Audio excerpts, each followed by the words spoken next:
کہ مومن کے دل کی ہے صدا مسلم پرسن اللہ،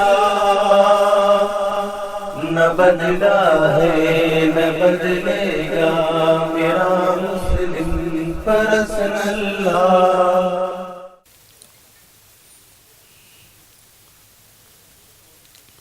صدر محترم، علماء کرام، عمائدین شہر، خواتین اسلام، بزرگوں اور نوجوانوں،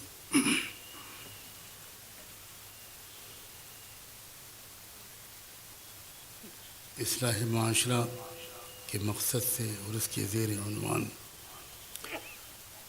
یہ انتہائی اہم بامقصد اجلاس اپنے آخری موڑ پر ہے،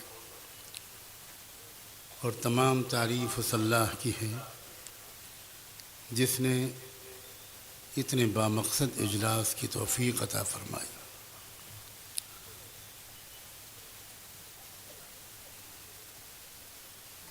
بہت ہی اہم باتیں بڑے ہی مؤثر انداز سے، بڑے مخلصانہ دردمندانہ لب و لہجے میں پچھلے تمام مقررین کی زبانی آپ نے سنی۔ اللہ کرے کہ یہ پیغام آپ کے اور میرے دلوں پر نقش ہو جائے۔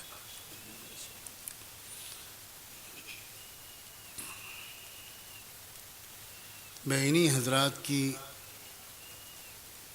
کہی ہوئی باتوں کو سمیٹتے ہوئے آخر میں کچھ خلاصے کے طور پر کچھ باتیں عرض کروں گا، بہت ہی عام فہم اور آسان سی زبان۔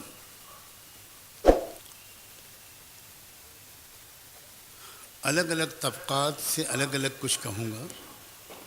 علماء کرام سے شروع کرتا ہوں۔ بڑی تعداد میں اللہ کا شکر ہے کہ یہاں پورے مراٹھواڑے سے علماء کرام تشریف لائے ہیں، اور یہ ہمارے ملک کی بڑی خوش نصیبی ہے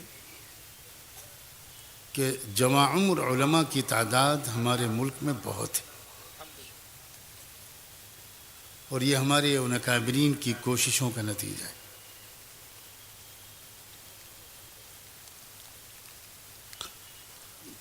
اپنے علماء سے بڑی محبت کے ساتھ یہ گزارش کرتا ہوں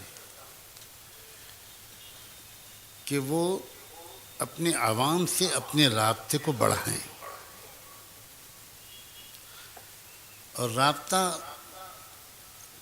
صرف ایسی صورت میں نہ رکھیں کہ وہ مقرر ہوں اور مجمع ان کی بات سنیں۔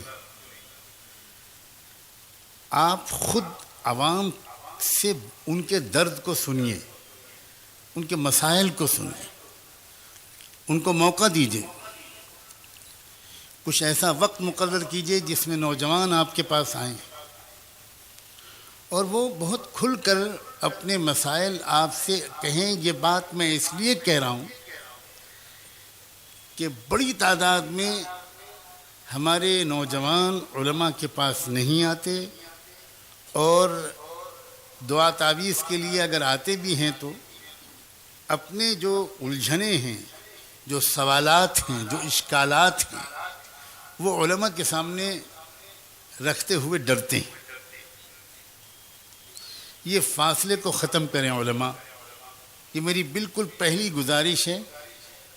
اپنے سینے کو کھولیے اور ایسے اخلاق اور برتاؤ اختیار کیجیے کہ اگر کسی کی سمجھ میں کوئی شرعی مسئلہ نہیں آ رہا تو وہ آپ سے کھل کر پوچھے۔ اس دوران جب 3 طلاق کا مسئلہ پورے ملک میں ہمارے ہاں ایک بہت بڑا پروپیگنڈے کا موضوع بنا دیا گیا، تو لاکھوں مسلمان نوجوان لڑکوں اور لڑکیوں، کالجز جانے والی لڑکیوں، لڑکوں، اخبارات پڑھنے والوں، ٹی وی دیکھنے والوں کے دل میں خود شبہات پیدا ہو گئے۔ جب ایک ہی طرف کی بات مسلسل کہی جائے گی تو ظاہر ہے کہ اس کا اثر تو پڑتا ہے۔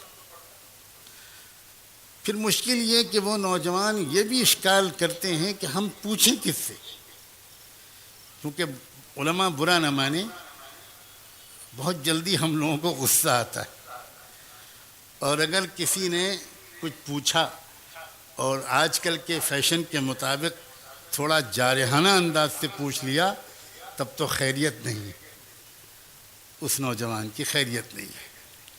یہ مزاج صحیح نہیں ہے، یہ نہیں صحیح ہے۔ ہم کوئی چوتھے آسمان کی مخلوق نہیں ہیں، اور یہ ہمارا نوجوان، یہی مستقبل ہے امت کا۔ تو ان کے سوالوں کا جواب دیجئے، ان کی الجھنوں کو دور کیجئے، اور یہ سمجھیے کہ ان کے پاس چونکہ شریعت کا علم نہیں ہے، فرسٹ ہینڈ نالج نہیں ہے، اور پروپیگنڈا اتنی زور سے ہو رہا ہے کہ اس سے متاثر ہو جاتی ہیں۔ عام فہم انداز سے شریعت کو سمجھائیے اور اپنی تقریروں کے موضوع کو عملی بنائیے۔ بہت بڑی غلطی ہم لوگوں سے یہ ہوتی رہی ہے، آہستہ آہستہ حکومت، سیاست اور میڈیا کے رویے کی برکت سے ہم علماء کا طرز عمل بھی درست ہو رہا ہے۔ اللہ تعالیٰ جس کی چاہے جس کے ذریعے اصلاح کر دے، وہ تو اصلاح کے طریقے جانتا ہے۔ میرے اشاروں کو علماء ضرور سمجھ رہے ہیں، باقی لوگ نہ سمجھیں کوئی حرج نہیں، اور اچھا ہے کہ نہ سمجھیں۔ اب میں اپنے عام مسلمان بھائیوں سے اور بہنوں سے ایک بات کہوں گا، پہلے مردوں سے کہوں گا۔ دیکھیے، شریعت کا ضروری علم حاصل کیجئے۔ میں مستقل آج کل یہ بات اسی سیدھے سادے لفظوں میں کہہ رہا ہوں۔ ہماری ایک مشکل یہ بھی ہے کہ اصلاحی معاشرہ کے جلسوں میں خاصے پڑھے لکھے لوگ آتے ہیں، اور جو لوگ غصہ آتے ہی 3 طلاق دینے کا خاندانی عادت رکھتے ہیں، وہ نہیں آتے۔ ان تک ہماری بات پہنچتی ہی نہیں۔ یہ جو میں نے کہا نا کہ 3 طلاق غصے میں آ کر دینا، آپ ذرا مجھے بتائیے، پربھنی شہر میں، اس ضلع میں، اور جن جن ضلعوں سے علماء آئے ہیں، اس میں کہاں کس مسلمان مرد نے شریعت کے بتائے ہوئے طریقے پر طلاق احسن دی ہے؟ کوئی ایک واقعہ بتائیے۔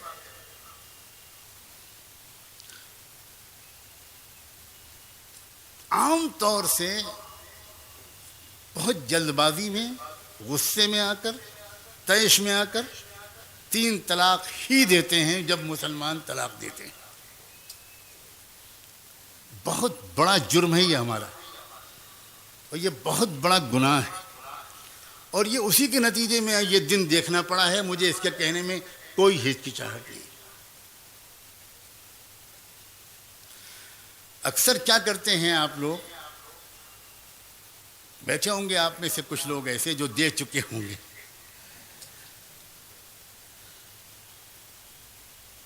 دے تو دیتے ہیں غصے میں آ کر، موڈ خراب ہے،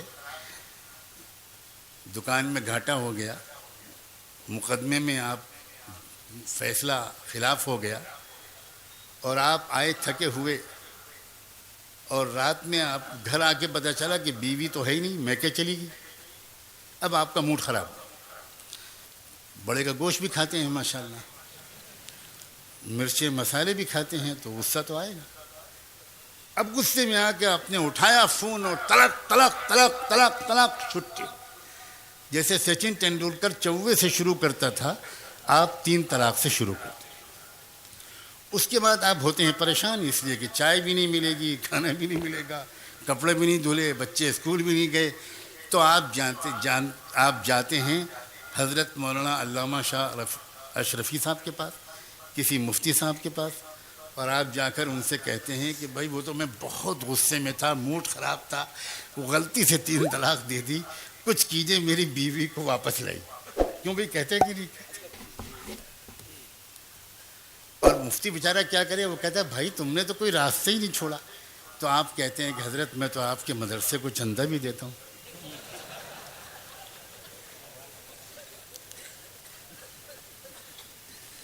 کچھ کیجئے نا. دیکھیے اس سال میں انشاءاللہ چندہ بڑھا دوں گا، اور وہ جو دوسرے مدرسے کو دیتا تھا وہ نہ دے کر آپ ہی کو دوں گا. آپ کسی طرح میری بیوی واپس کر دیں، یعنی آپ جائیے جہنم میں، بیوی میرے واپس لے آئے. کیا طریقہ ہے بھائی؟ مسلمان اکثر خود شریعت پر عمل نہیں کرتے، اور جب عدالت شریعت کے خلاف فیصلہ کرتی ہے تو بہت زوردار احتجاج کرتے ہیں. میری سمجھ میں یہ بالکل نہیں آتا، اور انشاءاللہ کبھی نہیں آئے گا.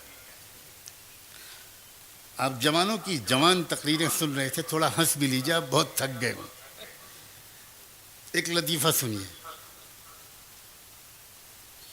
ایک بیچارہ کوئی غیر مسلم مسافر کسی گلی سے گزر رہا تھا، اس کو بہت زور سے پیشاب لگا، نالی دکھی، وہ بیچارہ وہیں پیشاب کرنے بیٹھ گیا.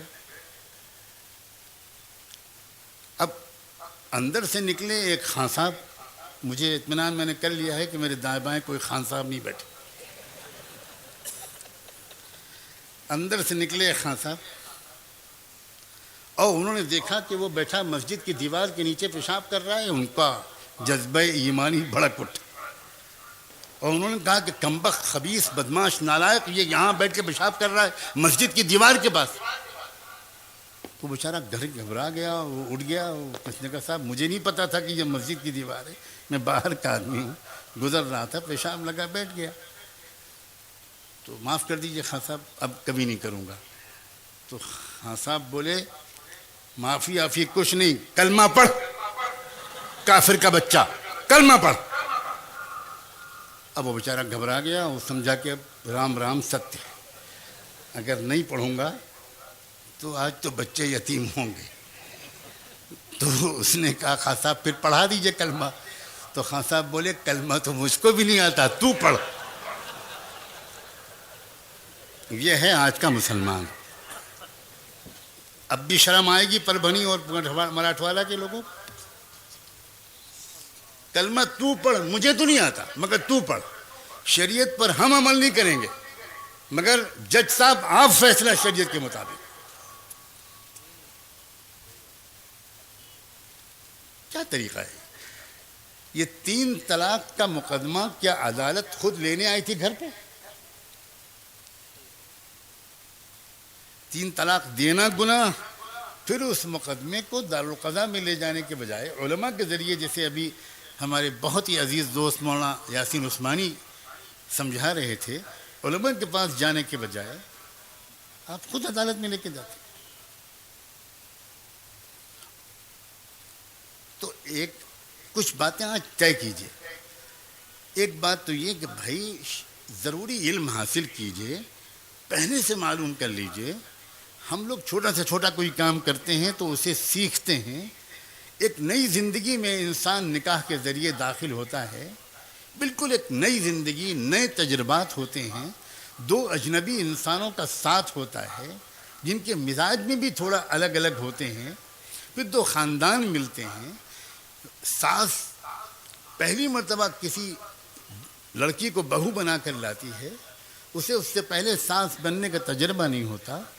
بہو لڑکی جب کسی سسرال میں رخصت ہو کر آتی ہے، زندگی میں پہلی مرتبہ اپنے ماں باپ کی گود سے نکل کر کہیں اور جاتی ہے.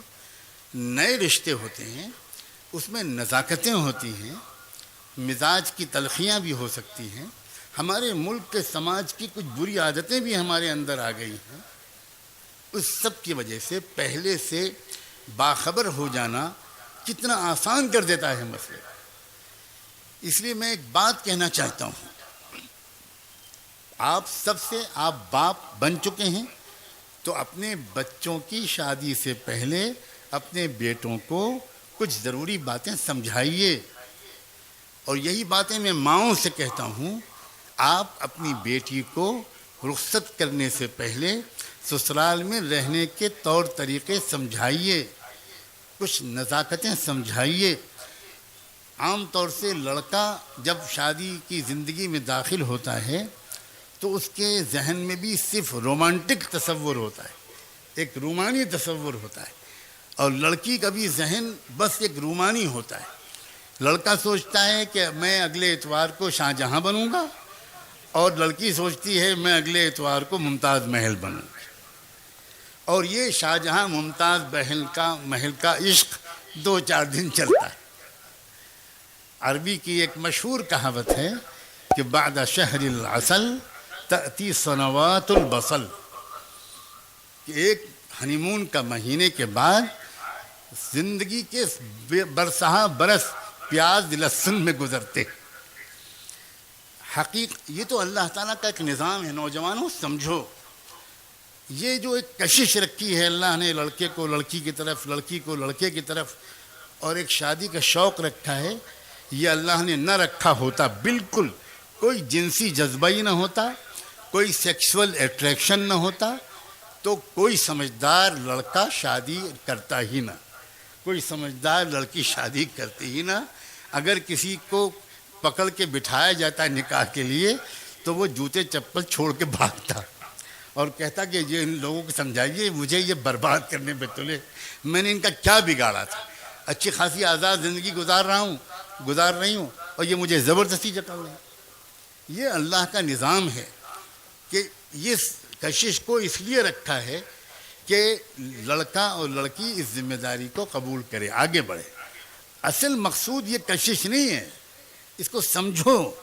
اصل مقصود صرف مزہ لینا نہیں ہے، اصل مقصود فیملی کا چلانا ہے، سماج کا بنانا ہے، معاشرے کا بنانا ہے، آبادی کا آگے جاری رکھنا ہے. اور اس کے لیے لڑکوں کو بھی ضروری معلومات ہونی چاہیے شادی شدہ زندگی کے مسائل کے بارے میں. اور مسائل سے مراد فقہی مسائل نہیں کہہ رہا ہوں میں، جو روزمرہ مسائل پیدا ہوتے ہیں، کیسے ڈیل کیا جائے گا سسرال کے رشتہ داروں کو. اور یہی ضرورت لڑکی کی بھی ہے. میں تو اس موقع پر اس کامیاب جلسے سے حوصلہ پا کر ایک حوصلہ مند سیکریٹری مسلم پسند لا بورڈ جنہوں نے بیڑا اٹھایا ہے، جن پر ذمہ داری رکھی گئی ہے اصلاح معاشرہ کی مہم چلانے کی، اللہ نظر بد سے بچائے. ہمارے بہت عزیز ترین ساتھی مولانا عمرین محفوظ رحمانی، میں تو آپ سب کو گواہ بنا کر ان سے یہ گزارش کرتا ہوں کہ پہلے مراٹھواڑہ میں شروعات کر کے 2 یا 3 دن کا ورکشاپ شروعات کریں، جس میں ہر وہ لڑکا جس کی شادی ہونے والی ہو اگلے 1-2 سال میں وہ ورکشاپ میں شریک ہو، اور ہر وہ لڑکی اس ورکشاپ میں شریک ہو، جس میں ایک باقاعدہ تربیت دی جائے کہ یہ ہیں نزاکتیں. اگر ان نزاکتوں کا خیال رکھ کر زندگی گزارو گے تو ایک خوشگوار زندگی گزرے گی. اور اسلام یہ چاہتا ہے کہ تم خوشگوار زندگی گزارو.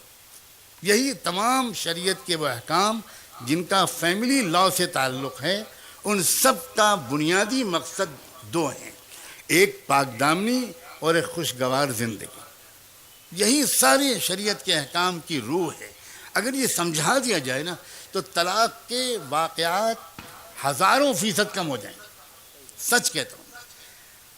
آپ اس کو خود کم کیجیے اور اس شر سے خیر کا فائدہ یہ اٹھائیے کہ طلاق کے رواج کو ختم کرنا ہے اپنے معاشرے میں جہاں تک ہو. یہ آخری مجبوری کی شکل میں ایک ایگزٹ رکھی گئی ہے، کیونکہ بعض حالات وہ ہوتے ہیں کہ دونوں کی علیحدگی ہی میں دونوں خوش رہ سکتے، اور مقصود ہے شریعت کا کہ دونوں خوش رہیں. اس لیے اگر مجبور کر دیتا ہے اسلام کہ نہیں علیحدگی کا راستہ ہم نہیں چھوڑیں گے، تمہیں زندگی بھر میاں بیوی بن کے رہنا ہوگا، تو دونوں کو بغیر خوشی کے زندگی گزارنا ہوتا. اور اللہ نہیں چاہتا کہ اس کا کوئی بندہ اور کوئی بندی وہ اس دنیا میں بھی خوشیوں سے محروم رہے. بہت رحیم و شفیق پروردگار ہے، اور اس نے جو شریعت دی ہے اس میں بھی شفقت، رحمت اور پیار کا پہلو غالب ہے. اپنی اولاد کو بھی سکھائیے، گھروں میں اس کا مذاکرہ کیجیے، ان چیزوں میں شرم و حیا مت کیجیے. مجھے ماں پر زیادہ حیرت ہوتی ہے، کیونکہ ماں کو تو تجربہ ہو چکا ہے، اس پر تو گزر چکی ہے، اس نے بھی ساس کو جھیلا ہے، اس نے بھی نند کے ساتھ معاملہ کیا ہے، تب جا کر اس کی بیٹی اس عمر کو پہنچی ہے کہ اب وہ کل کو دلہن بنے گی. لیکن وہ ماں بھی اپنی بیٹی کو یہ باتیں نہیں سمجھاتی. یہ ہے ہمارے معاشرے کی خرابی. ان چیزوں کو مائیں سمجھائیں اپنی بیٹیوں کو. اور بیٹیوں سے بھی گزارش ہے, بچیوں سے بھی کہہ رہا ہوں, بہت سی بچیاں یہاں ہوں گی, اللہ تم کو خوشیوں بھری زندگی نصیب فرمائے, نظر بد سے بچائے. تم بھی بلا تکلف اپنی ماں سے, خالہ سے پوچھا کرو, امی یہ آدھا گھنٹے کا وقت ہے, اب بتائیے نا کہ کیسے سسرال میں رہنا ہے. بچیاں بھی پوچھیں, اس میں شرم نہ کریں, بچیاں پوچھیں, انشاءاللہ تمہاری زندگی بہت خوشگوار گزرے گی. شریعت اسلامی پر جو حملے اس وقت ہو رہے ہیں پوری دنیا میں اور ہمارے ملک میں بھی, ایک بات میں خاص طور پر اس کے تناظر میں بہت محبت اور احترام کے ساتھ اپنی بہنوں سے کہنا چاہتا ہوں. پوری تاریخ یہ بتاتی ہے کہ اسلام کی حفاظت, اسلام کی اشاعت اور اسلام کی اقامت, یہ تینوں خدمتیں تنہا مردوں نے کبھی نہیں کی. جب عورتوں نے مردوں کو اکیلا چھوڑا ہے تو مردوں کی فوج ہمیشہ شکست کھائی ہے.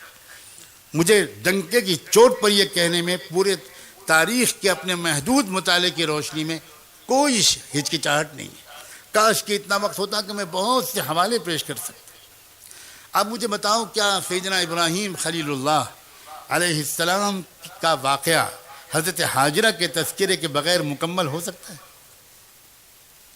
اور اللہ کی قدر افزائی دیکھو کہ اللہ نے اپنی اس بندی, اس حاجرہ کی قربانی کو کس قدر اپریشیٹ کیا ہے اور کیسا اس کا مقام دیا ہے کہ اللہ نے یہ طے کر دیا کہ میری بندی حاجرہ صفا اور مروہ کی دونوں پہاڑیوں کے درمیان جہاں جہاں چلی تھی, جہاں جہاں دوڑی تھی, وہاں وہاں چلنا اور وہاں وہاں دوڑنا قیامت تک آنے والے ہر حج اور عمرہ کرنے والے کے لیے ضروری ہوگا, چاہے وہ نبی ہو چاہے وہ ولی ہو. میری بندی کے نقش قدم پر تمہیں چلنا اور دوڑنا پڑے گا. مجھے اتنی پسند ہے وہ بندی. اللہ اکبر. کیا موسیٰ علیہ السلام کا واقعہ ان کی اس عظیم ماں کے تذکرے کے بغیر مکمل ہو پائے گا؟ جب قتل ہو رہے تھے بنو اسرائیل کے بچے, ایک بچے کو جینے نہیں دیا جا رہا تھا, اور جب موسیٰ علیہ السلام پیدا ہوئے تو ان کی ماں خوش ہونے کے بجائے گھبرا گئیں کہ بیٹا پیدا ہوا ہے, اب کیسے بچاؤں گی میں اس کو حکومت کے ظالم ہاتھوں سے. اللہ نے اس ماں کے پاس یہ پیغام بھیجا اور وحی کا لفظ استعمال کیا ہے قرآن میں, وَأَوْحَيْنَا إِلَىٰ أُمِّ مُوسَىٰ. یہ پیغام بھیجا کہ دیکھو تم اس بچے کو دودھ پلاتے رہو, بچے کو پلاتی رہو, ڈرو مت. جب بھی تم کو خطرے کے آثار نظر آئیں, میرے بھروسے پر لکڑی کے ایک باکس میں اس بچے کو رکھ کر دریا کے حوالے کر دینا. میں تم سے 2 وعدے کرتا ہوں. ایک وعدہ تو یہ کہ میں اس بچے کو صحیح سالم تم تک پہنچا کے رہوں گا, دوسرا وعدہ یہ کہ میں اس کو نبی و رسول بنا کے رہوں. اِنَّا رَادُّوهُ إِلَيْكَ وَجَاعِلُوهُ مِنَ الْمُرْسَلِينَ. سلام ہو اس ماں پر, اس کے ایمان و یقین پر, اس کے حوصلے پر, اس کے توکل پر, کہ اس نے جب وہ خطرے کا وقت آیا تو اللہ کے کہنے کے مطابق اس نے اپنے بچے کو لکڑی کے باکس میں رکھ کر دریا کے حوالے کر دیا. کیا ماں یہ نہیں سوچتی ہوگی اس وقت کہ اللہ یہ آپ نے عجیب حکم دیا ہے, میری گود زیادہ حفاظت کر سکتی ہے یا دریا کی موجیں؟ لیکن نہیں, ایمان و یقین کی وجہ سے اس ماں کو بھروسہ تھا کہ اللہ کی بات غلط نہیں ہو سکتی. اب اس نے کہا ہے تو مجھے وہی کرنا ہے. اس نے اپنے بچے کو سمندر کی موجوں کے حوالے کر دیا, دریا کی موجوں کے حوالے کر دیا. پھر جو ہوا وہ آپ سب سن چکے ہوں گے. کس طرح وہ بچہ واپس آیا, بچہ پھر وہیں اسی فرعون کے نگرانی میں پلا, اور پھر اسی کے ذریعے سے مظلوموں کو چھٹکارا ملا اور ایک قوم کو آزادی ملی, ہدایت ملی, دونوں نعمتیں ملی. تو یہ سب اس ایک ماں کی وفا, اس کی ہمت کے نتیجے میں تھا. اے میری بہنوں, اپنے مقام کو پہچانو. تم کیا کر سکتی ہو, تم سمجھو. ان حالات میں تم اپنے گھروں کے اندر اسلامی معاشرے کو بپا کرنے, اپنے بچوں اور بچیوں کی صحیح تربیت کر کے, اور تم مسلم پرسنل بورڈ کی آوازوں پر وقتاً فوقتاً لبیک کہہ کے, اپنے علماء کی آواز پر لبیک کہہ کے جس وقت تم سے جس چیز کا مطالبہ کیا جائے وہ کر کے تم ایک بہت بڑا رول پلے کر سکتی ہو انشاءاللہ ثم انشاءاللہ۔ شریعت کی حفاظت میں تمہاری ذمہ داریاں بہت ہیں۔ ایک زمانے سے عورتوں کی سے غفلت ہوئی ہے اور ہم نے خود عورتوں کو ان کی ذمہ داریاں کم یاد دلائی ہیں۔ اب وقت آیا ہے، مسلم پرسنل بورڈ کی بالغ نظر قیادت قدم قدم پر عورتوں کو مخاطب کر رہی ہے۔ اس بات کو نوٹ کرو، وہ بہت اہم بات ہے۔ یہ جب مسئلہ آتا ہے تو اب خواتین کو بھی آواز دیتی ہے بورڈ کی قیادت کہ تم اس پر دستخط کرو، اپنے اس قسم کے فیصلے سے تم ملک کے ضمیر کو مطلع کرو۔ لہذا آپ کو لبیک کہنا ہے، آپ کو آگے بڑھ کر اپنی قیادت کے اشاروں پر انشاءاللہ دین کی حفاظت کے لیے اپنی صلاحیتوں کو استعمال کرنا ہے۔ آپ جیسی تربیت کر سکتی ہیں اپنی اولاد کی، باپ نہیں کر سکتا۔ بڑے سے بڑا قابل باپ بھی اپنی بچوں کے کردار پر وہ اثر نہیں چھوڑتا جو ماں چھوڑتی ہے۔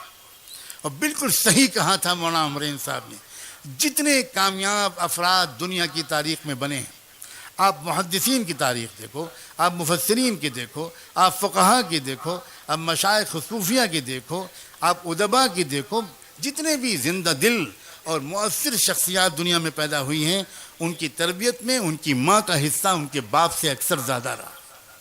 ایک مثال پیش کرتا ہوں، یہاں جتنے حضرات بیٹھے ہیں اسٹیج پر، یہ ایک شخصیت کی محبت میں 100% متفق ہیں، اور وہ نام ہے شیخ المشائخ سید الاولیاء بایزید بسطامی رحمۃ اللہ علیہ۔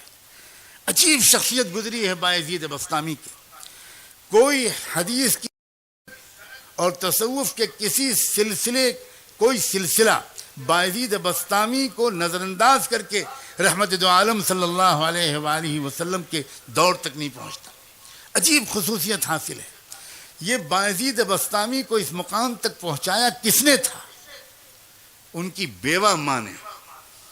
وہ ماں جو بیوہ ہو گئی تھی جب یہ بچے چھوٹے سے تھا، یہ بایزید چھوٹے سے تھے، اس وقت وہ بیوہ ہو گئی تھی، اور وہ اپنا اور اپنے یتیم بچے کا پیٹ پالنے کے لیے لوگوں کے گھروں میں کام کاج کرتی تھی۔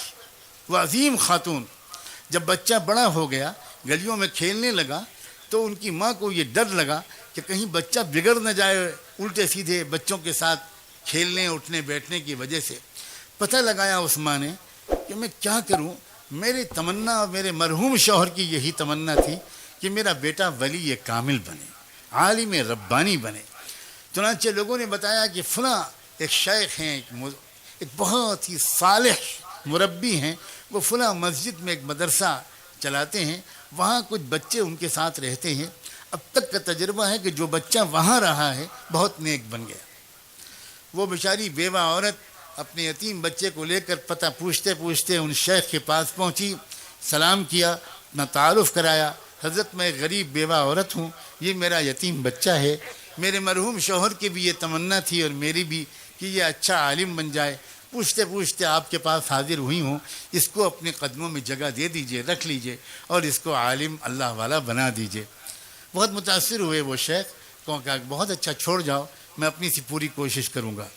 جاتے جاتے اس عورت نے ایک عجیب قسم کی درخواست اور پیش کی۔ اس نے کہا حضرت ایک گزارش اور ہے، پہلی بار یہ بچہ اپنی ماں کی گود سے نکل کر کہیں باہر آ کر رہے گا، اسے میری یاد بہت ستائے گی، جلدی جلدی یہ چھٹی مانگے گا، میری درخواست یہ ہے کہ آپ اسے چھٹی مت دیجیے گا، کیونکہ میرے پاس آئے گا اس کی توجہ بڑھ جائے گی، میرے پاس تو آپ اس کو تب بھیجیے گا جب یہ اللہ کا ولی بن جائے۔ انہیں بہت حیرت ہوئی کہ عجیب اللہ کی بندی ہے، بہت قدر آئی۔ انہوں نے کہا کہ بہن تم نے بہت بڑی بات کہی ہے، جاؤ دعا سے میری مدد کرنا، میں اپنی طرف سے پوری کوشش کروں گا۔ وہ چلی گئیں، وہ بچہ پڑھنے میں لگ گیا، کچھ مہینے گزرے، جب برداشت سے باہر ہو گیا تو اس بچے نے اپنے استاد سے درخواست کی کہ حضرت بہت دن ہو گئے، مجھے اپنی امی کی بہت یاد آ رہی ہے، مجھے ایک دن کی چھٹی دے دیجیے، ایک دن کی، میں وعدہ کرتا ہوں کل واپس آ جاؤں گا۔ وہ استاد پریشان ہوئے، اگر وہ اجازت دیتے ہیں تو ماں سے کیا ہوا وعدہ ٹوٹتا ہے، اگر وہ منع کرتے ہیں تو یتیم معصوم بچے کا دل ٹوٹتا ہے، کریں تو کیا کریں۔ سوچنے لگے، اللہ کی طرف متوجہ ہو کر مانگا کہ اللہ میں کیا کروں، میں کیا جواب دوں اس بچے کی درخواست کا۔ اللہ تعالیٰ نے ان کے دل و دماغ میں خیال ڈالا، انہوں نے کہا بیٹا ایک کام کرو، میں تم کو سبق دیتا ہوں، تم شام تک وہ سبق یاد کر کے مجھے پورا سنا دو گے تو میں تم کو چھٹی دے دوں گا۔ بچہ خوش ہو گیا، اس نے سبق لیا، وہ اندر گیا اور اس نے جا کر جو اوراق پلٹے تو وہ سمجھ گیا کہ اتنا سبق تو شام تک یاد کرنا ناممکن ہے، استاد نے جان بوجھ کے اتنا سبق دیا تھا۔ اب وہ بہت پریشان ہوا، واپس جاؤں استاد کے پاس جاؤں، ان سے کہوں کہ سبق کم کر دیجئے، آپ نے زیادہ دے دیا۔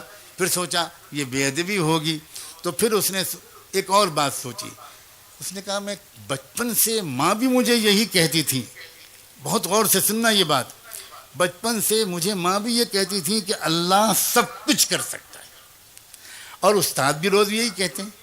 آج میں اس کا تجربہ کرتا ہوں، کتاب الگ رکھی، 2 رکعت نماز پڑھی اور ننھے منھے ہاتھ اٹھا کر اللہ سے مانگنا شروع کیا کہ اللہ، بچپن سے ماں یہی کہتی تھی، استاد بھی روز یہی کہتے ہیں، آپ سب کر سکتے ہیں، آج آپ اپنی قدرت مجھ یتیم بچے کی مدد کر کے دکھا دیجئے، یہ سبق شام تک یاد کروا دیجئے۔ اس کے بعد دعا کر کے یاد کرنے میں لگ گیا، شام ہوئی تو استاد کے پاس آیا، کہا استاد جی سبق سن لیجئے۔ استاد کو یقین تھا کہ سبق تو پورا یاد ہو ہی نہیں سکتا۔ استاد نے کہا سناؤ بیٹا۔ اب جو بچے نے سنایا تو استاد حیران رہ گئے، نہ کہیں بھولا نہ کہیں اٹکا، پورا سبق سنا دیا۔ استاد سمجھ گیا کہ اس بچے کے ساتھ اللہ کا معاملہ، اس کی ماں کی دعاؤں کے طفیل کچھ اور ہے۔ استاد نے کہا بہت اچھا بیٹا، جاؤ وعدہ یاد رکھنا، کل آ جانا۔ بچہ چلا گیا، استاد کے ہاتھ چومے، دعائیں لیوں، چلا گیا۔ راستے پر اچھلتا کودتا، گیت گاتا، گانے گاتا، بہت ہی خوش خرم گیا۔ گھر گیا تو گھر کا دروازہ بند تھا۔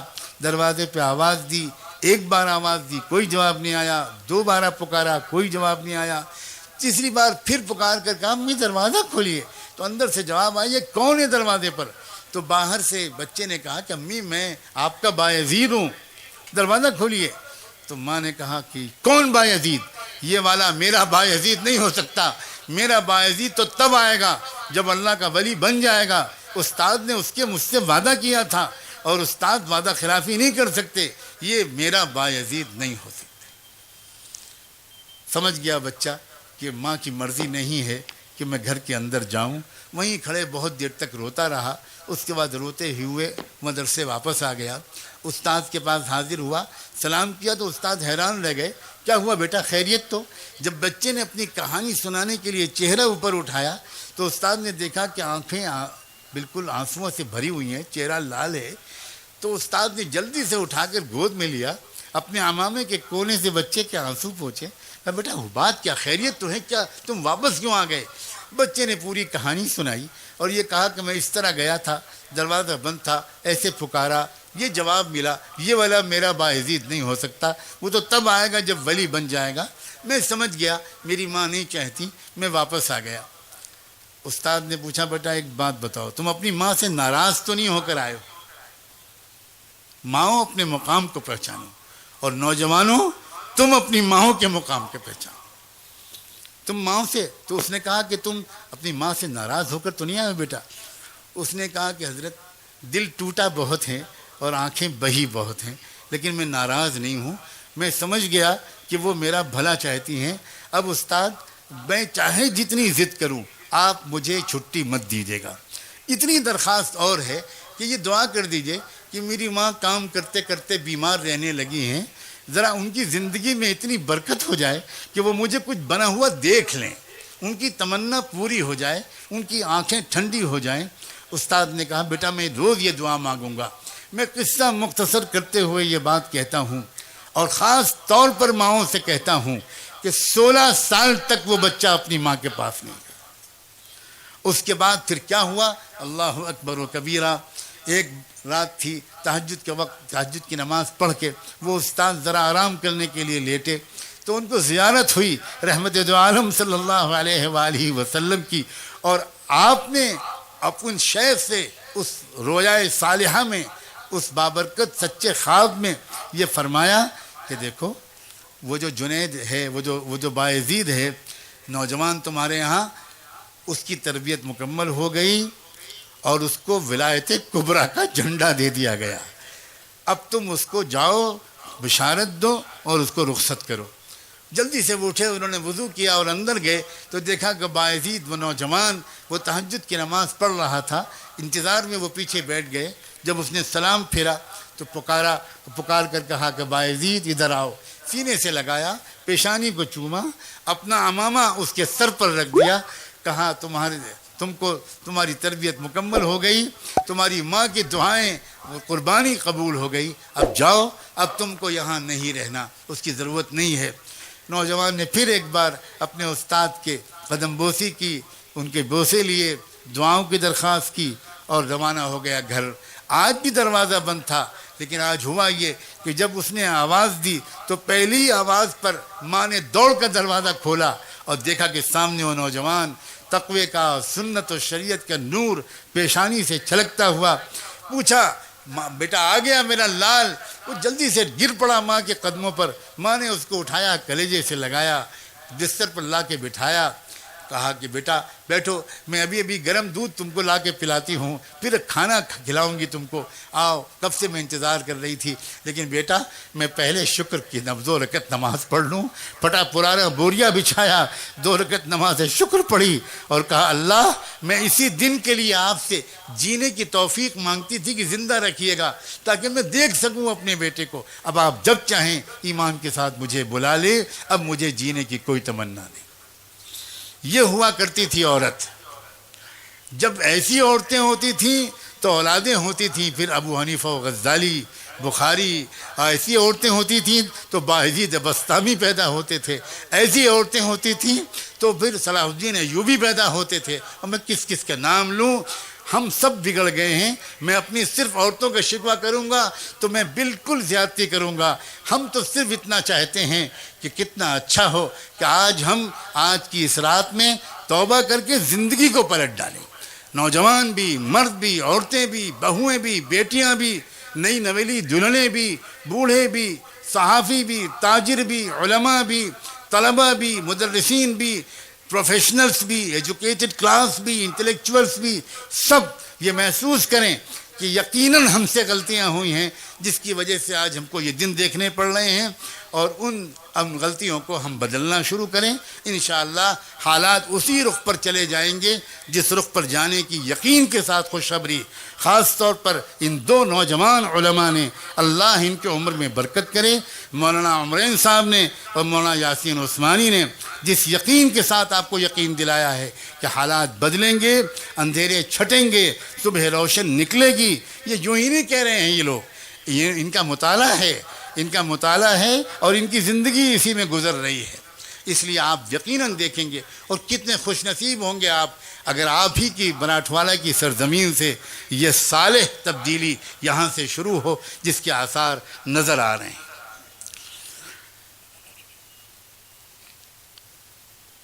بہت درد مندانہ گفتگو مولانا اشرفی صاحب نے اور مولانا یاسین عثمانی صاحب نے اتحاد کے موضوع پر کی. حق ہے ان کو یہ بات کہنے کا, حق ہے ان کی بات کہنے کا. سچی بات یہ ہے کہ جب مسلک کی بنیاد پر کہیں پر جھگڑے کی بات سنائی پڑتی ہے تو دکھ تو ہوتا ہی ہے, تعجب بھی ہوتا ہے, بہت تعجب ہوتا ہے. لیکن مجھے امید ہے کہ انشاءاللہ یہ مسلم پرسنل بورڈ کی جو بالغ نظر قیادت ہے, جس نے بالکل پورے شیرازے کو مجتمع کرنے کا بیڑا اٹھایا ہوا, جس کا مقصد ہے, جس کے اہم مقصدوں میں سے ایک مقصد ہے صرف قوانین شریعت کا تحفظ. بورڈ کا مقصد نہیں ہے, بورڈ کا بہت بڑا مقصد مسلمانان ہند کے درمیان مکمل اتحاد قائم. اور اتحاد کا مطلب یہ نہیں ہوتا کہ میں اپنا مسلک چھوڑ دوں, آپ اپنا مسلک چھوڑ دیں. اپنے اپنے مسلک پر چلتے ہوئے, دوسرے مسلکوں کا احترام کرتے ہوئے, ان سب کے علماء کو وقار دیتے ہوئے. اور مولانا یہاں تو آپ نے ثبوت فراہم کر دیا, مولانا اشرفی صاحب نے جس طرح دن رات محنت کی. آج دوپہر یا شام جب میری ملاقات ہوئی مولانا عمرین صاحب سے تو ان کے شروع کے جملے یہ تھے کہ یہاں ہمیں ایک بہت قیمتی ہیرا ملا ہے۔ مولانا اشرفی صاحب نے جس طرح اخوت و محبت کے ذریعے، خلوص و لگن کے ذریعے جس طرح پوری ملت کو جوڑا ہے، تو یہ ایک بہت امید کی کرن ہے۔ مجھے امید ہے کہ قافلہ اب اسی سمت میں آگے جاری رہے گا۔ یہاں بہت سے وکلاء حضرات بھی ہوں گے، میں 2 لفظ ان سے بھی کہنا چاہتا ہوں۔ میں وکلاء حضرات سے خاص طور پر یہ گزارش کرتا ہوں کہ آپ کے پاس جب فیملی ڈسپیوٹس آئیں، آپ کے پاس جب گھروں کے جھگڑے آئیں، خدا کے لیے ان گھروں کے جھگڑوں کے سلسلے میں آپ مشورہ دیجئے میاں بیوی کو کہ دیکھو بھائی، ہم جانتے ہیں تم سے زیادہ عدالتوں کا حال، تم بدائے عدالتوں میں اس مقدمے کو لے جانے کے، میں تمہاری خود مدد کروں گا، علاقے کے علماء کے پاس چلو، علاقے کے دارالقضاء کے پاس چلو، یہاں کے حضرات سے مسئلے کو حل کرا لو، ہزاروں لاکھوں روپے بھی تمہارے خرچ ہو جائیں گے، 10-20 سال لگ جائیں گے مقدمے کے فیصلے میں۔ وکلاء سے خاص طور پر یہ گزارش ہے کہ آپ یہ کلچر بنا لیجئے کہ اس طرح کے ڈسپیوٹس کو آپ کورٹ میں نہ لے جائیے، پھر آپ خود بھی قانون شریعت کا تھوڑا علم حاصل کیجئے۔ مجھے یہ کہنے کی اجازت دیں کہ اکثر ہم نیچے کے کورٹوں سے لے کر سپریم کورٹ تک جو ناکام ہوتے ہیں، اس کی ایک وجہ یہ ہوتی ہے کہ قانون شریعت کی صحیح ترجمانی وہاں پر نہیں ہو پاتی۔ اب ہم اپنے غیر مسلم وکلاء سے کیسے امید کر سکتے ہیں کہ وہ قانون شریعت کی بہت ماہرانہ حکم ترجمانی، قانون کی زبان میں جدید نفسیات کو سامنے رکھ کر شریعت کے قانون کی بالکل صحیح ترجمانی وہ کیسے کر پائیں گے؟ مثال کے طور پر یہی جو 3 طلاق کا ججمنٹ آیا ہے، 400 صفحے کا فیصلہ ہے، ایک ایک لفظ میں نے پڑھا ہے اور اکثر حصے کو 2-3 بار پڑھا ہے، اور اس میں جتنے پچھلے ججمنٹس دیے گئے ہیں وہ ان سب کو پڑھا ہے، جتنوں کو کوٹ کیا گیا ہے۔ ایک ہی بات نظر آتی ہے، اگر وکلاء حضرات یہاں ہوں گے تو زیادہ گہرائی سے سمجھ سکیں گے، ایک نقطے پر آ کر ہمارے جج پھنس جاتے ہیں اور ان کو ہم سمجھا نہیں پاتے۔ میں یہ نہیں کہتا وہ سمجھ نہیں پاتے، میں کہتا ہوں ہم ان کو سمجھا نہیں پاتے۔ قانون کی جو کتابیں، اسلامی قانون کی بھی کتابیں انگریزی میں لکھی گئی ہیں، وہ بھی انگریزی میں غیر مسلموں نے لکھی۔ شرم کی بات ہے کہ ہمارے اتنے بڑے بڑے ادارے، لیکن ہم قانون کی انگریزی میں، اسلامی قانون کی انگریزی میں کوئی معتبر کتاب نہیں لکھ سکے۔ اب وہ ان کتابوں کو کوٹ کرتے ہیں۔ ان کتابوں میں ایک جملہ لکھا ہوا ہے ایک ہی وقت میں 3 طلاق دینے کے بارے میں، اور وہ کتابوں میں مصنفین نے یہ کہہ کر لکھا ہے کہ اسلامی شریعت میں حنفی، شافعی، حنبلی اور مالکی، ان چاروں کا جو مسلک ہے وہ یہ ہے۔ اب میں انگریزی کا جملہ کوٹ کرتا ہوں، وہ یہ ہے کہ 3 طلاق بریکٹ میں طلاق بدعت، یا طلاق بدعت بریکٹ میں 3 طلاق، انسٹنٹ 3 طلاق is bad in theology but good in law۔ یعنی 3 طلاق دینا یہ شریعت میں تو برا ہے لیکن قانون کی نظر میں اچھا ہے۔ اب یہ علماء یہاں بیٹھے ہیں، کیا طلاق ثلاثہ کے بارے میں شریعت اسلامی کے قانون کی یہ صحیح ترجمانی ہے؟ اب وہ جج کہتے ہیں کہ صاحب یہ کیا تماشا ہے، ایک چیز گناہ بھی ہے، شریعت میں غلط بھی ہے، بری ہے، اور قانوناً اچھی۔ اب یہ عجیب و غریب غلط فہمی ایک جملے کی وجہ سے پیدا ہوئی۔ میں نے ابھی کچھ دنوں پہلے ایک میٹنگ ہوئی دلی میں، سپریم کورٹ کے بڑے بڑے وکلاء اور ریٹائرڈ چیف جسٹس اس میٹنگ میں تھے۔ میں نے ان سے کہا کہ ایک سمپل سی بات ہے، میں آپ لوگوں سے پوچھتا ہوں، کیا قانون کی زبان میں اگر آپ اس کو یوں ادا کریں، شریعت کے قانون کی ترجمانی آپ اس طرح کریں کہ 3 طلاق is bad in theology, bad in law but still effective, یعنی 3 طلاق بیک وقت دینا یہ شریعت میں بھی برا ہے اور اسلامی قانون میں بھی برا ہے، لیکن جب کوئی دے دے گا تو طلاق پڑ تو جائے گی، مؤثر تو ہوگی۔ یہ کیسے ہو سکتا ہے کہ بھائی کوئی چیز اگر غلط ہے تو وہ مؤثر بھی نہ ہو؟ اس کی 20 مثالیں دی جا سکتی ہیں۔ کوئی شخص اگر کسی پر گولی چلا دے تو گولی چلانا گناہ بھی ہے، کرائم بھی ہے، جرم بھی ہے، تو لیکن اس کے باوجود گولی لگے گی اور وہ بیچارہ مر جائے گا۔ ایسا تو نہیں ہے کہ پربھنی میں یہ ہوتا ہو کہ کوئی گولی چلاتا ہو اور پربھنی میں جس پر گولی چلتی ہو وہ کہتا ہو کہ یہ گناہ بھی ہے، جرم بھی ہے، اس لیے میں نہیں مروں گا، چلاؤ تم گولی۔ ہمارے یہاں تو نہیں ہوتا، اب پربھنی میں ہوتا ہو تو بھائی آپ میری معلومات میں اضافہ کریں. بھائی یہ گناہ بھی ہے, گولی چلانا جرم بھی ہے, لیکن اثر تو ہوگا نا. اس چوری کرنا گناہ بھی ہے, جرم بھی ہے, لیکن مال تو غائب ہوگا. یہ کیا بات ہوئی کہ کوئی شخص اگر طلاق دے رہا ہے تو طلاق دیتے رہو تو پڑے گی ہی نہیں. بھائی واہ, یہ تو عجیب و غریب قسم کا قانونی نقطہ ہے جو ججوں نے نکالا کہ تم دیتے رہو پڑے گی ہی نہیں. ہم نے سنا ہے کہ ایک بوڑھی عورت تھی یو پی میں, ضلع کا نام تو نہیں لوں گا, ہو سکتا ہے میرے ہی کوئی رشتہ نکلا ہے. تو وہ بوڑھی عورت تھی, اس کے سامنے اس کے شوہر نے دوسروں کے سامنے اس کو طلاق دے دی, اور کئی بار طلاق دی. تو لوگوں نے کہا کہ بڑی بھی تم کو طلاق ہو گئی, اب الگ جاؤ. تو وہ بولی وہ تو روز ہی دیتے رہتے ہیں, میں لوں تب نا. تو میرا خیال یہ کہ بوڑھی کی قابلیت اور ہمارے فاضل ججوں کی قابلیت, اب یہ تو آپ کو فیصلہ کرنا ہے کون زیادہ قابل ہے. کیا نان سینس بات ہے, ود ڈیو ریسپیکٹ, عجیب و غریب بات ہے. ایک آدمی جرم کرتا ہے, آپ کہتے ہیں نہیں ہوگا. ارے بھائی الٹی بات کر رہے ہو آپ. شریعت یہ کہتی ہے کہ اے مرد, تو نے طلاق کا صحیح طریقہ چھوڑا. طلاق کا صحیح طریقہ کیا ہے میں وہ بھی سمجھاؤں. یہ جلسے سمجھانے کے لیے بھی منعقد کیے جاتے ہیں, سمجھانے کے لیے منعقد کیے جاتے ہیں.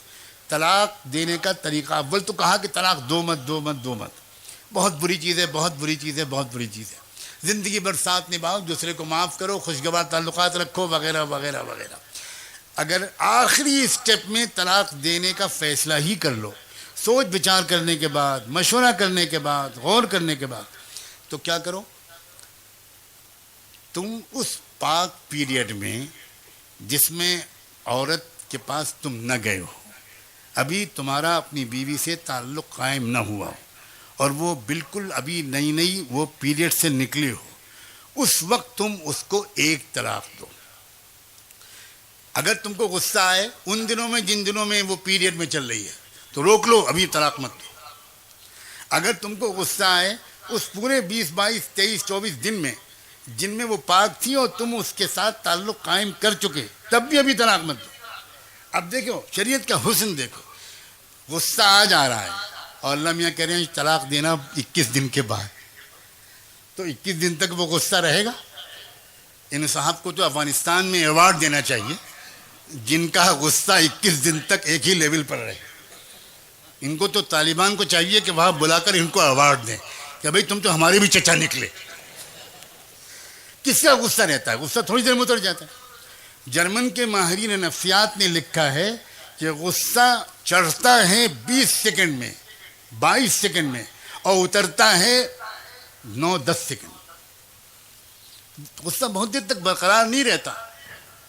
تو اب شریعت نے کیا حکمت بنائی, غصہ آ رہا ہے, اچھا ٹھیک ہے ٹھیک ہے ٹھیک ہے, لیکن ابھی نہیں, اب آپ انتظار کرو, وہ پورا پاکیزگی کے دن گزر جائیں, وہ جو پھر پیریڈ کے دن ہوتے ہیں وہ بھی گزر جائیں. اب اس کے بعد جب نئی پاکی کا دن آئے, جب پاکی کے دن آتے ہیں تو اس وقت شوہر کے دل میں بھی بیوی کے قریب جانے کی شدید تمنا ہوتی ہے. یہ نفسیاتی خواہش ہے, اور ان باتوں کو صاف صاف بیان نہ کر کے اب تک ہم لوگوں نے اپنی قوم کا بہت نقصان کیا, بہت نقصان کیا. ہم ان چیزوں میں شرماتے ہیں جن چیزوں میں کو واضح طور پر بیان کرنا چاہیے. اب شوہر تو تڑپ رہا ہے بیوی سے ملنے کے لیے, کہا کہ طلاق. اب کہو اگر کسی دوست نے یاد بھی دلا دیا کہ پچھلے دن تو بہت غصے میں تھے تم, اور تمہارا موڈ یہ تھا کہ بس آنے دو پاکی, میں دیتا ہوں طلاق. پاکی اگر 12:01 پہ شروع ہوگی تو میں 12:02 پہ طلاق دیتا ہوں. تو وہ کہے گا یار تمہارا دماغ خراب ہے, وہ تو پاگل پن کا دورہ میرے اوپر پڑا تھا, اب ذرا لسی وسی پی چکا ہوں اور سب غصہ ٹھنڈا ہے, ابھی ذرا بیوی کے قریب جانے دو پھر دیکھوں. ختم, گئی طلاق.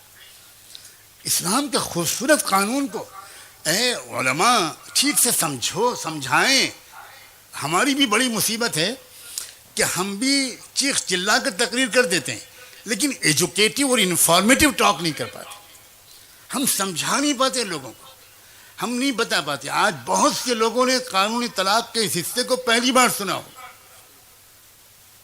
عورتیں بھی بہت, عورتوں کو بھی یہ بات سمجھنی چاہیے, ان باتوں کو بالکل سمجھنا چاہیے.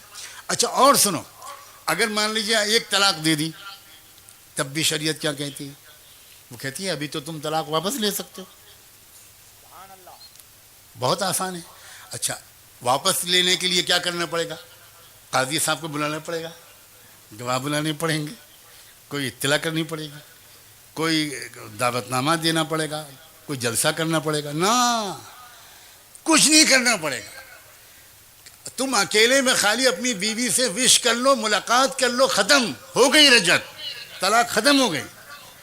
یعنی یہ لفظ بھی بولنا ضروری نہیں ہے شرعی طور پر کہ میں نے اپنی طلاق واپس لے لی، یہ لفظ بولنا بھی ضروری ہے. کیا شریعت کا حسن ہے، طلاق دینے کو مشکل کر دیا اور طلاق واپس لینے کو آسان کر دیا.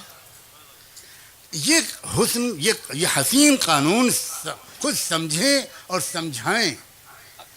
میڈیا والوں سے بھی کہتا ہوں، بہت سے یہاں میڈیا والے موجود ہیں، میڈیا والوں سے بھی کہتا ہوں بھائی مرچ مسالے کے لیے اور نیوز ٹھیک ہے. اللہ کا شکر ہے کوئی کمی نہیں ہمارے ملک میں مسالے دار خبروں کے لیے. وہ چوہے نے بلی کو کاٹ لیا، بلی نے چوہے کو کاٹ لیا، اور وہ پچھلا ٹائر اگلے ٹائر کی جگہ چلنے لگا، وہ چھپتے رہو خبریں. لیکن اللہ کے واسطے اللہ کی شریعت پر رحم کر، اس سلسلے میں غیر سنجیدہ انداز مت اپناؤ. کوئی مسئلہ آئے تو علماء سے ڈسکس کر کے اس خبر کو لگاؤ. بہت بڑی ذمہ داری ہے میڈیا کی. میڈیا کی سطح بہت گر گئی ہے. مجھے شرم آتی ہے انڈین میڈیا پر تبصرہ کرتے ہوئے، سچ کہتا ہوں. ایک بھارت کے ناگرک ہونے کے ناطے مجھے شرم آتی ہے. لوئسٹ اسٹینڈرڈ پر ہمارا میڈیا پہنچ چکا ہے، بہت ہی گراوٹ کی نظر سے. میں دنیا کے دوسرے ملکوں میں بہت سے ایسوسیشنز میں شریک ہوں، میٹنگوں میں جاتا ہوں، تو وہاں کے لوگ بڑی حیرت سے پوچھتے ہیں کہ بھئی یہ کیا ہوا ہے انڈین میڈیا پر. وہ کہتے ہیں میں انڈیا کی خبروں کے لیے انڈین میڈیا پر بھروسہ ہی نہیں کرتا، سرے سے ہم بالکل بھروسہ نہیں کرتے. تو میڈیا کے لوگ اپنی سطح کو اس قدر نہ گرائیں.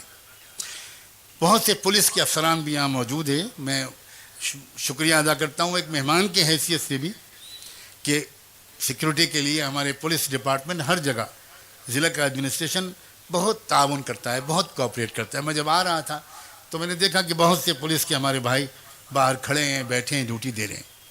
اگر وہ میری آواز ان تک پہنچ رہی ہو تو میں ان سے بھی گزارش کرتا ہوں کہ آپ کے پاس جب فیملی کے جھگڑے پہنچیں، اور بہت پہنچتے ہیں، میں جانتا ہوں، بہت افسوس کے ساتھ کہتا ہوں کہ مسلمان میاں بیوی کے جھگڑے آپ پولیس کے والوں کے پاس بہت پہنچتے ہیں. اور یہ بھی میں جانتا ہوں آپ میں پولیس والوں میں بہت سے اتنے اچھے انسان ہیں کہ آپ اس رپورٹ کو درج کرنے کے پہلے وہاں کے کسی عالم کو بلاتے ہیں. شاید یہاں بھی ایسے پولیس افسران ہوں، ہم نے بہت سے علاقوں میں دیکھے ہیں. وہ بلاتے ہیں عالم کو، کہتے ہیں بھائی ان کو سمجھائیے، یہ لڑائی جھگڑا لے کر ہمارے پاس آئیں، بلا وجہ کیس درج ہوگا، ایک بند ہو جائے گا، یہ ہوگا وہ ہوگا. تو بھائی سمجھائیے. میں ایسے پولیس افسران کو مبارکباد دیتا ہوں، اور پولیس کے محکمے کے تمام اپنے بھائیوں اور بہنوں سے، ان وہ لیڈی پولیس آفیسرس ہوں یا میل پولیس آفیسرس ہوں، ان سے یہ گزارش کرتا ہوں کہ فیملی کے ڈسپیوٹس کو کوشش کرے کہ آپ محبت کے ساتھ، عقل مندی کے ساتھ اس سماج کے ذمہ داروں کو بٹھا کر حل کروا دیں. یہ آپ کا ایک دیش کے بہت بڑی سیوا ہوگی. آخر میں ایک گزارش اور ہے، باتیں تو اور بھی بہت سی کہنے کی ہیں لیکن وقت اچھا خاصا ہو چکا ہے، اور زیادہ تر باتیں الحمدللہ مجھ سے بہتر انداز میں میرے پیشرو حضرات آپ سے کہہ چکے. اب ایک گزارش اور کرتا ہوں کہ یہ وقتی طور پر یہ جلسہ ہو کر ختم نہ ہو جائے. یہ کوشش 10 دن کے بعد یہاں مکمل نہیں ہوئی، یہاں سے شروع ہونی چاہیے. اور آپ اس کا طریقہ یہ ہے کہ آپ کو مراٹھواڑہ ایک کمیٹی مل گئی، الحمدللہ. کمیٹی کے ایک بہت جمع عمر و جمع ہمت کنوینر مل گئے، قائد مل گئے آپ کو. اب آپ کو مستقل طور پر اس کمیٹی کو پورے مراٹھواڑے میں متحرک اور فعال رکھنا ہے، اور اس کو اپنے مالی مدد کرنی ہے، تعاون کرنا ہے، افراد بھی دینے ہیں، صلاحیتیں بھی دینی ہیں، ہیومن ریسورسز اور فائنینشیل ریسورسز کسی اعتبار سے کوئی کمی نہ ہونے دیجیے، تاکہ آپ کے مراٹھواڑے کا یہ خطہ پورے ملک کے اصلاح معاشرہ کے لیے ایک نمونہ بن جائے. یہ میں آپ سے خاص طور پر اپیل کرتا ہوں کہ آپ کو الحمدللہ ایسے حضرات ملے، مولانا جنید صاحب ہیں، مولانا اشرفی صاحب ہیں، اور حضرات کے تو میں نام نہیں جانتا. یہ کمیٹی جو بنی ہے، اس کمیٹی کو فعال بنائیے، اور یہ کمیٹی باقاعدہ کوشش یہ کرے ہر ضلع اور ضلع سے آگے بڑھ کر تحصیل، بلاک اور وارڈ تک، اور وہاں سے محلوں تک، اور ایک مسجد اس کا ایک مرکز بن جائے. ہر جگہ سے اس کمیٹی کو افراد ملیں، تعاون ملے، اور باقاعدہ گھر گھر جا کر اس کی آواز پہنچائیے. وہ بھائی اور بہنیں جو جلسے میں نہیں آ سکے تو ان تک بھی یہ بات پہنچائیے، اور ایسا فضا بنا دیجئے کہ انشاءاللہ اگلے 1 سال کے اندر اس علاقے کے اندر طلاق کا رواج ہی ختم ہو جائے، اور سرے سے طلاق کا رواج ختم ہو جائے. محبت کے ساتھ زندگی گزارنا لوگ شروع کر دیں، اور کبھی زندگی میں اگر میاں بیوی کے درمیان خدا نخواستہ علیحدگی ہو تو شریعت کے خوبصورت قانون کے مطابق ہو. انشاءاللہ اگر ہم اس رخ پر چلیں گے تو اللہ نے چاہا تو اللہ کا وہ منصوبہ پورا ہوگا. مجھے تو بار بار یہ خیال ہوتا ہے کہ اللہ تعالیٰ نے کچھ بیوقوفوں کے ہاتھ میں ہمارے ملک کی حکومت ہماری اصلاح کے لیے دی. ابھی تک جو ملک میں حکومت کر رہے تھے وہ بڑے سمجھدار لوگ تھے تو وہ بھی اندر سے ایسے ہی، لیکن شین قاف بہت اچھا تھا ان کا. شیروانی پہنتے تھے، گلاب کا پھول لگاتے تھے، انشاءاللہ ماشاءاللہ بولتے تھے، لیکن ان سے ہم بہت دھوکے کھا چکے. تو اللہ میں نے کہا کہ یہ بھولے بھالے مسلمان یہ اس کے بغیر نہیں مانیں گے جب تک کہ ان کے اوپر کوئی مہا بیوقوف مسلط نہ کر دیا جائے. واقعی جب عقل بٹ رہی تھی تو وہ صاحبزادے کیا کر رہے تھے؟ بنا رہے تھے کہ بیچ رہے تھے مجھے نہیں معلوم، یا پی رہے تھے کہ پلا رہے تھے. مجھے اور کچھ تو نظر ان کے اندر آتا ہے، عقل نظر نہیں. نوٹ بندی، اللہ نے خواب دیکھا اور اٹھ کے آئے 8 بجے اور کہا 500 اور 1000 کے نوٹ بند، اور کالا دھن واپس. سبحان اللہ. پریم چند کے بعد سے ایسا ناول نہیں لکھا گیا. آپ تو اردو اکیڈمی کے چیئرمین ہیں، ساہتیہ اکیڈمی کی طرف سے ایوارڈ دلوا دیجیے. کیا تماشا ہے. اور جو رہی صحیح کسر برتی تھی انڈین اکانومی کی، وہ ایک بڑا سا ہتھوڑا لائے، ایک جی ایس ٹی ان کا لو، بالکل ہی دفن انڈین اکانومی، بالکل تباہ ہو گئی، کاروبار تباہ ہو گئے. میرا خیال میں جی ایس ٹی کا فل فارم بھی جناب کو نہیں معلوم ہو، اتنے تو پڑھے لکھے ہوں. آج تک دلی یونیورسٹی کی ڈگری نہیں دکھا پائے. بار بار کہا جا رہا ہے آپ نے بی اے کیا دلی یونیورسٹی سے تو ڈگری ہوگی نا آپ کے پاس. آپ کے پاس نہیں ہوگی تو ایماندار بیوی کے پاس ہوگی جو بیچاری اکیلے زندگی گزار رہی ہے. اس کے پاس نہیں ہوگی تو دلی یونیورسٹی کے ریکارڈ میں تو ہوگی. وہ ڈگری دکھا دیجئے بھائی، ہم ایک بار درشن کر لیں کہ ہمارے دیش کے پردھان منتری بی اے تو ہے کم سے کم، لیکن آج تک ڈگری بھی نہیں دکھائی. تو یہ جو مسلط کیے گئے ہیں نا، یہ ہمارے آپ کی اصلاح کے لیے کیے گئے. اور اگر اب بھی نہ مانے تو اللہ میاں کے پاس اور بھی کچھ بیوقوف ہوں گے الماری میں، وہ پھر نکلیں گے. اس کے بعد یہ بھی یاد آئیں گے کہ یہی غنیمت تھا. اس لیے جو باتیں آج کہی گئی ہیں ان پر عمل کریں، ایک زندگی کا ایک نیا ورق پلٹ دیں. اللہ تعالیٰ آپ سب کو بے حد جزائے خیر دے. جزاکم اللہ وآخر دعوانا ان الحمد للہ رب العالمین. ہند میں